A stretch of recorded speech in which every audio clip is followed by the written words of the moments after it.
जब तक चाहिए है तो साधना काहे की हो रही है। बहुत शास्त्रों का ज्ञान है, बड़े कर्म धर्म कर रहे हैं, पर आशा की फांसी को गले में लटकाए हुए हैं। उपासक होकर मुझे ऐसा चाहिए, फिर तो शरीर रोगी हो जाएगा। तो बचा लोगे क्या अनुकूल भोग पाकर के शयन के समय श्री जी का भोग? तो 8 दिन नहीं, अभ्यास नहीं, चाय पिलानी 1 लीटर बना के पिला दो, छुट्टी 10-12 दिन नहीं। प्रत्येक उपासक को ये बड़ी बात सूक्ष्मता से समझनी चाहिए कि स्पृहा का भी त्याग करना है। हमें अपने निर्वाह की चिंता का त्याग करना है, तभी तो शरणागति पुष्ट होगी। हमें ऐसा वास मिलना चाहिए, ऐसा वस्त्र मिलना चाहिए, ऐसा भोजन मिलना चाहिए, ऐसी अनुकूलता मिलनी चाहिए, ये सब बातें छोड़नी चाहिए। छोटी छोटी बातों में हम असंतुष्ट होते हैं, समझना पड़ेगा। आप जब तक चाहिए है तो साधना काहे की हो रही है? चाहिए को ना चाहिए में बदलने के लिए तो हो रही ना, जा ही न चाहिए। सेवक जी महाराज कह रहे, वेद विद्या पढ़त कर्म धर्मन करत जलप तन कलप की अवधियानी, चारुगति छाण संसार भटकत भ्रमत आस की पास नहीं तोरी जानी। ये आशा की फांसी काटने के लिए भगवत मार्ग में चले हैं। सेवक जी कह रहे, बहुत शास्त्रों का ज्ञान है, बड़े कर्म धर्म कर रहे हैं, पर आशा की फांसी को गले में लटकाए हुए हैं, उसको काट नहीं पा रहे। क्या होगा? छोटी छोटी वस्तुओं ने इतना अधिकार कर लिया, इसके बिना हम नहीं चल सकते। नहीं, उपासक को जैसी परिस्थिति मिले उस परिस्थिति में प्रिया प्रीतम के विधान को देखना है। भाई सच्ची मानिए, ये नष्ट होगा, मरेगा ये। ना कोई इसको औषधि बचा सकती है, ना कोई इसको भोजन, ना इसको कोई पेस्ट, कुछ चाहे जितना पेस्ट रगड़ो ये बतीसी जाएगी। चाहे जितना गाजर का जूस पियो, विटामिन पाओ, नेत्रों की ज्योति जाएगी, क्योंकि इनका एक समय है, समय पर ये क्षीण होते चले जा रहे हैं। आपको एक ज्योति प्राप्त करनी है जो दिव्य, बढ़ती ही रहती, कभी घटती नहीं है। वो प्रेम ज्योति है। उससे जब नेत्र उन्मीलित होते हैं तो नवनिवृत्त निकुंज सामने होता है। उपासक नित्य निरंतर उसका रसास्वादन करता है। स्पृहा की भी आपके अंदर कोई गुंजाइश नहीं होनी चाहिए। मिल रहा है जो जैसा मेरे आराध्य देव का मंगल विधान है, कभी कोई चाह नहीं, कभी कोई लड़ाई झगड़ा नहीं। उपासक होकर मुझे ऐसा चाहिए, बस आप समझ लीजिए कि आप किस बात के उपासक हैं। चाहिए जथालाभ संतोष सदा काहू सो कछु न चाहोगो। हृदय में बैठा लो बात। ये चाहिए तो उसी समय विवेक से उसे काटिए। क्यों चाहिए? नहीं चाहिए। अगर जरूरत होगी तो जिनकी शरणागति हम स्वीकार किए हुए हैं वो सर्वज्ञ हैं, सर्वशक्तिमान हैं, सर्वत्र हैं, उनके लिए कोई दुर्लभ है क्या? तो वो हमें नहीं दे रहे, अर्थात मुझे जरूरत नहीं है।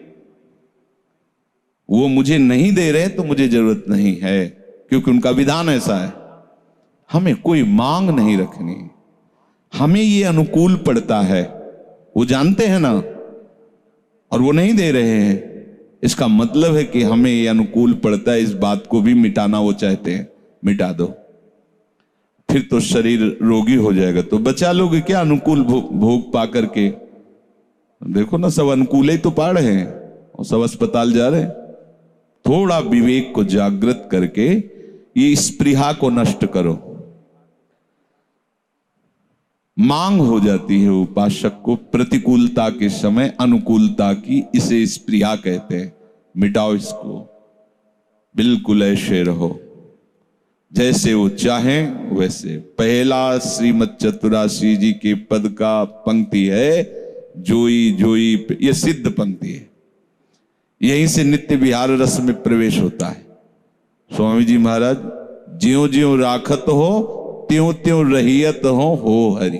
अब आप विचार करके देखो, ये महापुरुष श्री जी की प्यारी सखियां हैं, नित्य विहार रस को प्रदान करने के लिए आई हैं। सिद्धांत में पहली पहली पंक्ति, ज्यों ज्यों राखत हो त्यों त्यों रहियत हो, जोई जोई प्यारो करे सोई मोहि भावे।